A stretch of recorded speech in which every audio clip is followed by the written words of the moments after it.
Hello and welcome to our show, Tomorrow. I'm Ebo, your host, and this is China Yesterday on Tomorrow. We've got a lot in store today. Let's check out a preview of tonight's show. A man's home is his castle, but in China they're paying for an actual castle and all they receive is a closet. That may all change soon, because the housing market bubble in China is about to pop. And now for our next segment. The most fascinating aspect of China's working population is the Great Migration, the largest in human history. Every year, 150 million migrant workers move to the city from the inner provinces of the nation to find work. Reporting now from Chongqing, China, is reporter Alexandra Adams. Alexandra? Hello, Evo. There are mixed opinions about working conditions in China. Some believe factory conditions are harsh, like this Beijing migrant worker Zhang Lu. At my factory, we are usually paid less than minimum wage and work more than 11 hours a day. We even have to share a bathroom with 50 people in our dormitory. Others, like Leslie Chang, think that the West's assumptions about China have got it all wrong. You know, what really impressed me about the workers is how much they're self-motivated, self-driven, and resourceful. And the thing that struck me, what they want most, is education to learn, because most of them come from very poor backgrounds. Job fairs like this one are part of a new reverse migration, offering work to locals and migrants alike, in hopes of building up cities like Beijing throughout other areas of China. Now, country workers can stay closer to home and often make more money than in the city. However, this is making urban companies fearful of a shortage of workers. Is working in China favorable? Only you can decide. This has been Opinion China. China through your eyes. And now, back to our Melbourne studios. Now, let's go to Alexandra Adams, who's talking with Lin Fei Yan, a high school student in Beijing, about Chinese education. How much of your time is spent in school? School day is 7 hours, with a 2-hour break in the middle of the day for lunch. The school year is from September through June, with a 2-week break in January. How much work do you do outside of class or in class? Class time is spent on lectures.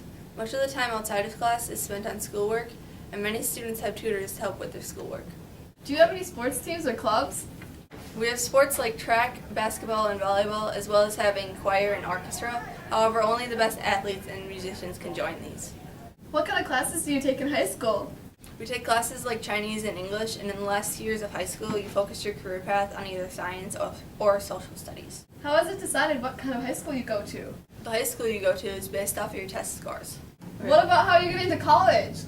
This is also decided by a test, your score on the Gaokao, a 9-hour test given once a year.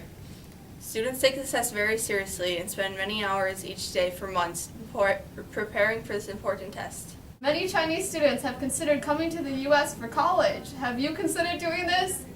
Yes, my parents have saved money for my education, so I could afford to go to the U.S. Going to an American college may help me get a better job in the future. I could improve my English skills, and American schools have more focus on learning creativity and problem-solving skills. This has been Education in China. Back to you, Evo. Now, for our next segment. Do you feel like you live in prison? Are you paying for a mansion and you live in a closet? Well, now may be time to look for a new house, because housing price is about to drop like the bass at Skrillex concert. But don't take my word for it, take hers. It's true that home prices sputnik high now, da? Yeah, sure. So you don't want to move out from family? Well, I want to, but I can't afford to.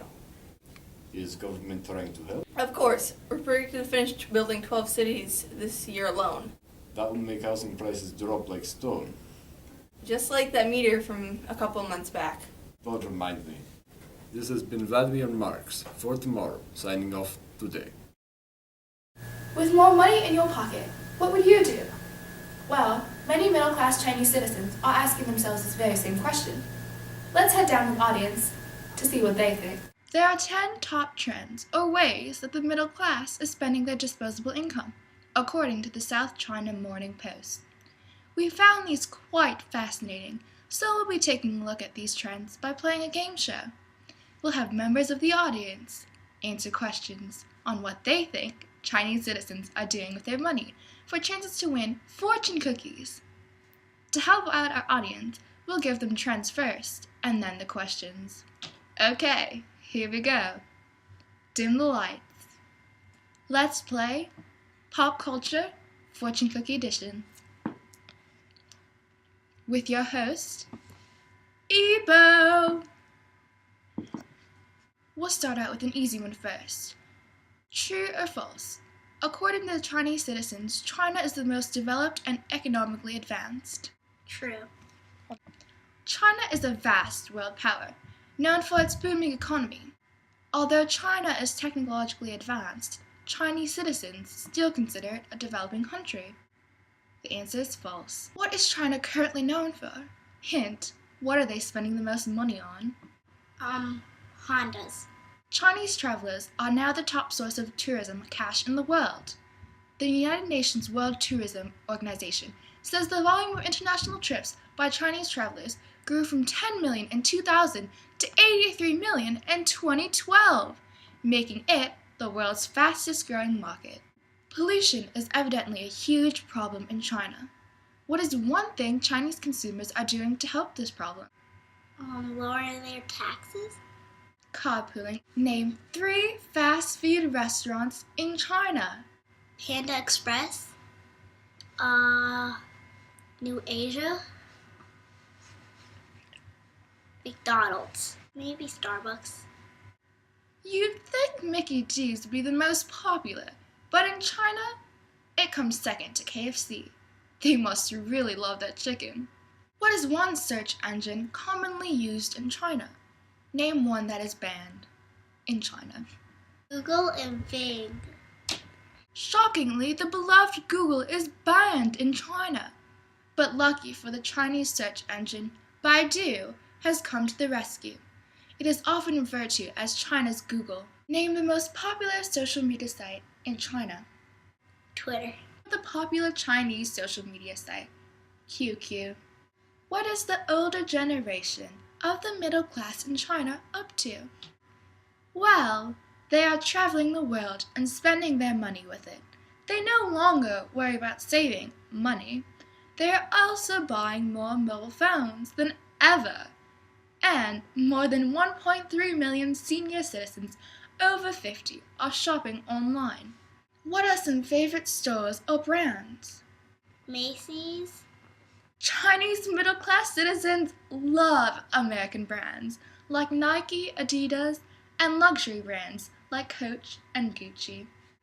Do you think China is a successful country based on the amount of disposable income there is? Yes, they're rich.